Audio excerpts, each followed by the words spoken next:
প্রায় অনেক বছর পর আমরা কিন্তু সবাই মিলে এক জায়গায় হয়েছি। আর আগের দিন রাতে সবাই আমরা একসাথে ঘুমিয়েছিলাম। আগে যখন মামা বাড়িতে আসতাম আমরা কিন্তু সবাই এভাবে একসাথেই ঘুমাতাম আর খুব মজা করতাম। আর আজকে দেখো সকালের পরিবেশটা কত সুন্দর লাগছে। আর আমি সকাল সকাল ঘুম থেকে উঠে পড়েছি আর এখন আমি ব্রাশ করতে যাব। তো দেখো সকালবেলা ফ্রেশ হয়ে আমি জানালার পাশে বসেছিলাম আর এই জায়গাটা আমার খুব ভালো লাগে। আর বনু দেখো এখানে গোপু সোনার পুজো করছিল। সকালের কাজকর্ম কমপ্লিট হওয়ার পর আমরা কিন্তু দুপুরে উঠোনে চলে এসেছিলাম খেতে। এভাবে উঠোনে সবার সাথে খেতে কিন্তু খুব ভালো লাগছিল। হাই গাইস, আমরা এখন একতলা, দোতলা, তিনতলার ওপরের ছাদের ওপরের টঙ্গে দাঁড়িয়ে রয়েছি।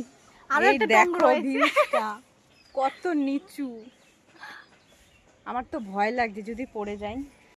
উপর থেকে পুকুরের ভিউটা কিন্তু খুব সুন্দর লাগছিল। আর দেখো বিকেলবেলা 3 বোনে আমরা ভিডিও বানাচ্ছিলাম, তারপরে আমরা রুমে চলে এসেছিলাম। আর এখানে দেখো বুনু দি, আমি, আরিয়ান ভাই সবাই মিলে রেডি হচ্ছিলাম বাজারে যাব বলে। অনেক দিন পর একসাথে হয়েছি, বাজারে না গেলে হয়।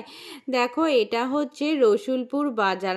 আমরা যখন আগেও মামা বাড়িতে আসতাম আমরা কিন্তু সবাই মিলে বাজারে চলে এসেছিলাম, আর এবারও কিন্তু আমরা চলে এসেছি।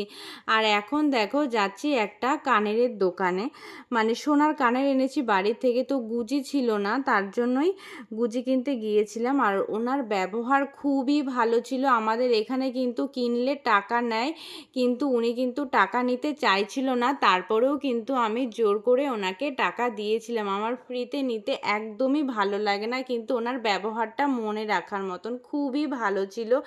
তারপরে দেখো এখান থেকে আমাদের কাজ কমপ্লিট হয়ে যাওয়ার পর আমরা ফুচকা খেতে চলে এসেছিলাম। আমরা ফুচকা খেয়ে ফিরছিলাম বাড়িতে। আর তারপরে পড়েছিল একটা চপের দোকান, সেখান থেকে নিয়ে নিয়েছিলাম চপ। বাড়িতে এসে সেটা সবাই মিলে মজা করে খেয়েছিলাম। তারপরে ওদিকে হচ্ছিল পাঠ শেষ হওয়ার পর প্রসাদ খেয়ে আজকের দিনটা কমপ্লিট।